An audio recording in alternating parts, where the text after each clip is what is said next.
ಯಲ್ಲಾಪುರ ಬಳಿಯ ಆರೇಬೈಲ್ ಘಾಟಿಯಲ್ಲಿ ಹಣ್ಣು ಕಾಯಿ ಪಲ್ಲೆ ಹೊತ್ತು ಕರಾವಳಿಯತ್ತ ಬರುತ್ತಿದ್ದ ಲಾರಿಯು ಮಗುಚಿ ಬಿದ್ದು ಅದರಲ್ಲಿದ್ದ 10 ಮಂದಿ ಸಾವಿಗೀಡಾಗಿರುವ ದುರ್ಘಟನೆಯು ಬುಧವಾರ ಮುಂಜಾವದಲ್ಲಿ ನಡೆದಿದೆ.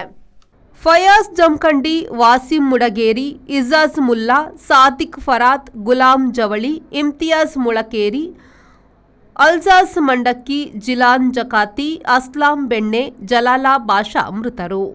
ಮಲ್ಲಿಕ್ ರಿಹಾನ್, ಅಫ್ಸರ್ ಖಾನ್, ಅಶ್ರಫ್, ನಿಜಾಮುದ್ದೀನ್ ಸೌದಾಗರ್, ಕಾಜಾ ಹುಸೇನ್, ಕಾಜಾ ಮೈನ್, ಮೊಹಮ್ಮದ್ ಸಾದಿಕ್, ಮರ್ದಾನ್ ಸಾಬ್, ಇರ್ಫಾನ್ ಗುಡಿಗೇರಿ, ಜಾಫರ್ ಸವಣೂರು ಇವರೆಲ್ಲ ಗಾಯಗೊಂಡು ಆಸ್ಪತ್ರೆಯಲ್ಲಿ ಚಿಕಿತ್ಸೆ ಪಡೆಯುತ್ತಿದ್ದಾರೆ.